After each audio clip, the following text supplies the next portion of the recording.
What's up, everybody? My name is Cryptic. Welcome to Cryptic OSRS. In this series, I have two simple goals: learn to become a top-tier PKer and earn a 100 mil cash stack starting from absolutely nothing. The catch? I can only make money in the wilderness, forcing me to adapt, survive, and thrive in the most dangerous parts of old school RuneScape. It's a journey to take my character from zero to hero. Let's get started. Here we are back at Edgeville, and I just wanted to show you the starting point for the account. With the stats, they are pretty low, as I can't even cast Barrage without potting. I also am going to go ahead and reset the loot tracker, and that way you can see the entirety of the series all wrapped up into one singular loot tracker, which should be pretty fun to look back at. I do have 192 quest points starting, but I haven't done key quests such as Dragon Slayer 2 yet.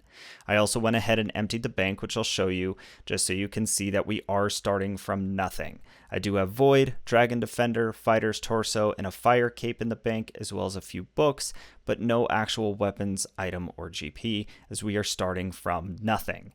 The goal of the first episode is going to be reaching a 1 mil cash stack, and I'm hoping to do this primarily from Pking. So let's get out there, let's get to the first moneymaker, get some gear, and let's get going. Crossing the bridge, I'm going to be killing my first zombie pirate I've ever killed in old school RuneScape. I was absolutely shocked at the GP that these guys can put out. If you're looking for a low-level moneymaker, I would highly suggest this. Do know that you will get TB'd, as you can see on the bottom left corner, from the Elder Chaos Druids, but you're only in 10 to 13 wild-ish. It is a phenomenal moneymaker, very low risk. I'd highly recommend it. And even now, I'm getting really lucky with some of these drops, as I already have a looting bag. We're going to come up on our first key and just a few pirates, and after that one, I am going to get a second key back to back, allowing me to pick up some early and some quick items so we can do this much more efficiently. Let's bank this and come back. Selling all of the items, I reached just over 60k in cash, keeping some of the items such as food and some of the supplies they drop. I was able to get a black d'hide set, magic shortbow, 200 rune arrows, a glory, as well as a little bit of food and some steel arrows, as I'm quickly going to run and get a backpack so I don't just lose out on all these arrows and give myself a little bit of a range bonus. Let's get that backpack and let's get back out there. Now that I have a backpack and some basic gear, the kills are going really fast, and that loot is fat. We are getting some serious GP per hour here, and even though it's great cash, I really don't want to abuse this spot. I want most of the money in this series to come from Pking, as that's part of the premise and the entire reason we're doing it. I know that all the practice with switching prayers and gear will pay off in the end, even if it costs me quite a bit of deaths early on. All this practice, even if against PVMers only, I know is going to pay off in big dividends later. With that being said, we re-upped prayer, let's get back to the GE and sell it off. Looking at the loot tab, it's not bad.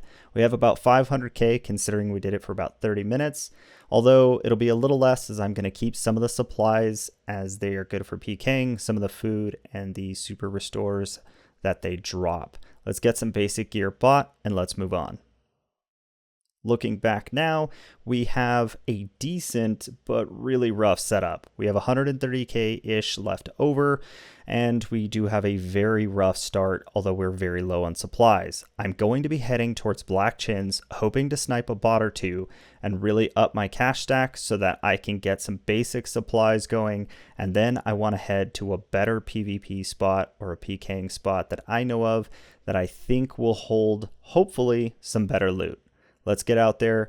Oh, you know what? I'm also going to run and grab a Zamorak staff, and I am going to grab my Zami cape, as I am planning on using Flames of Zamorak. Heading back up to Black Chins, I noticed a guy killing dragons that I'm assuming is a bot, and so I decided to TB him, and I noticed immediately that his prayer switches were insanely fast. He is definitely using a client to switch prayer, but he was only a bot, so I said, well, we're invested, we hit the TB, let's see if we can't kill him. I have no idea why I didn't turn Smite on. Looking back at it, that's not my best move, although kind of strangely, his prayer dropped on its own, and I'm not really sure why. I forgot to look this account up to see why that might be. If his prayer levels were just low and maybe he used some earlier, I have no idea. But either way, I also realized that I failed to bring my backpack, and so I have Dragonstone bolts all over the ground here. It's creating quite a mess. Big shout out to David, who was watching me in the early days on disc and was like, dude, you should mage him. What are you doing? His prayer's down. He's in full rune and you're dropping bolts everywhere. Not my best moment, but hey, that's part of the series, right? Learning to not A, forget things, and B, probably use your best offensive attack when you can. That being said, he also had a client protection or a bot protection that logged in from some random account. You can see it turn towards me, and I'm positive he was going to use another client. I wanted no part of that, so I tellied out as soon as I saw the key and said, let's go check the loot. Running up, I expected probably like 40 to 60k out of this bot, as realistically, it's just they don't carry very much. But then I opened the chest, and I was pleasantly surprised. 195k is a great early kill, especially against a bot, and so we took that right away. Let's run up, resupply, get back out there, and go to the new spot. Hopping in one of my first worlds at Calvarian, I got really lucky. I found a guy in full melee gear who was probably going for that max prayer bonus, and that means my mage was gonna have a high chance to hit. I lock in on the TB, I got a tangle where he was locked in early in the room, and I start trying to get hits off prey again while smiting to hopefully get his prayer down. Right here, I look back and I said I really should have waited until I knew he exited the room. That was my first mistake. The second was running north before noticing that he didn't double back around, and I thought for sure here he was going to gap me. My heart's racing, and I'm running trying to get my first kill, and I hit the hero tangle. As if he would have tanked that tangle and it would have splashed, he would have for sure gotten away. That being said, we're going to switch back, make sure that we're trying to get hits off prey, and here is where I start noticing that my switches feel clunky. As you saw there, I was going back to my tab, my spec tab, trying to get that DDS spec off, and the spec wasn't coming up because the DDS wasn't equipped. The misclicks are evident, and we have a long way to go. That being said, I stayed locked in, I tried not to let it get to me, re-upped my prayers so I could keep smite going, and I was nuking him down. Right here, he has no HP. I probably could have just went for the kill with the Flames of Zami, but I didn't want to let him get away in case it splashed.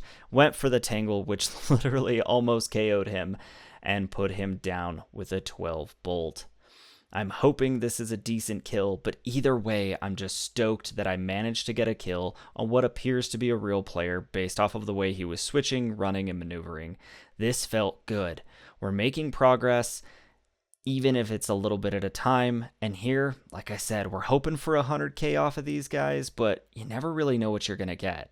And once again, my luck struck big as I got a massive 417k kill, which is a huge boost to the account. Unlocks so many things for me as I desperately need to re-up supplies. As you can see, I spent a little bit of money on some Sarah brews, but we are literally taking 1 dose potions out there as we are low on supplies. This was desperately needed, a big boost to confidence. Now I can re-up supplies, not be so scared if I get sniped by a PKer who is much better and I lose everything. That we have a little bit of gear to fall back on.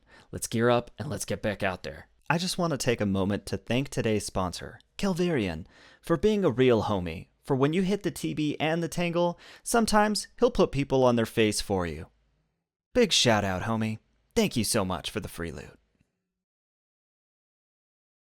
Going back in, I managed to hit a TB and tangle on a level 87, and despite the tangle being a good spot for him being under the boss, I have to go for specs and early KOs as he only has to go a few levels down before I can no longer attack him. I risk it all and decide to spec him while standing underneath Calvarian myself, and though it paid off, if he would have attacked me back, honestly, I probably would have died. Heading back up to the loot box, I found that risk was worth it. 507k on that kill. That is huge. And despite having to buy some supplies, this puts us to close to the goal of the episode at reaching that 1 mil cash stack. This is massive. I'm going to put this in the bank, get back out there, and get a few more kills. I interrupt your normal video sequence for my favorite clip of the entire episode. Fucking sandwich lady, move.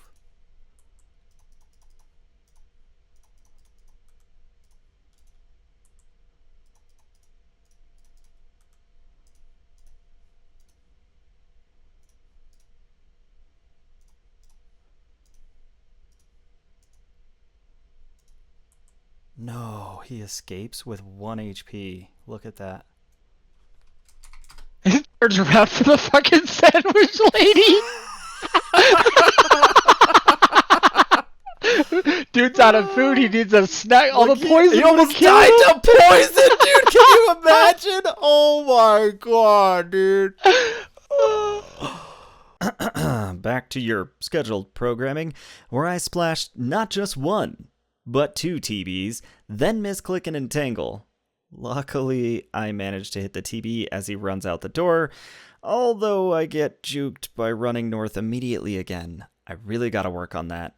I did catch an entangle where he is put right under Calvarian, and I immediately go to work with the rune crossbow, smite on, and he is camping protect for magic, which allows me to quickly smite the rest of his prayer down.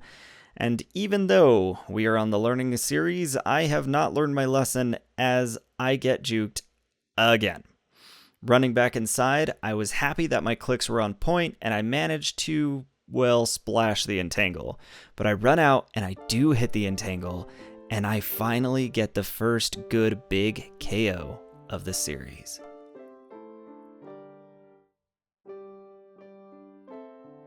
That 46 bolt felt good. I know it's not a huge number, and I know he was out of food, but still, it feels good, and it can't help but seem like I'm making a little bit of progress. Opening the loot, it wasn't huge, but we did manage to pull 267k off of him, and I decide it's time to sell everything off at the GE. You can see on the right hand side we got about 8 kills total out of the loot chest from Pking at Calvarian and 1 at Green Drags, and I pulled everything together as I think I finally have enough to make the 1 mil mark. I'm going to go ahead and sell everything off here, put the cash in the bank, and see if we hit the goal of episode 1 of the 1 mil cash stack. Pulling it all together, just over 500k. Put it in the bank, and what do we get? Boom, we did it. 1 mil, 31k left over, almost 31.5k over 1 mil. That is episode 1 in the bank. I can't wait to get into episode 2, where my new goal will be reaching a 5 mil cash stack. I'll see you in episode 2.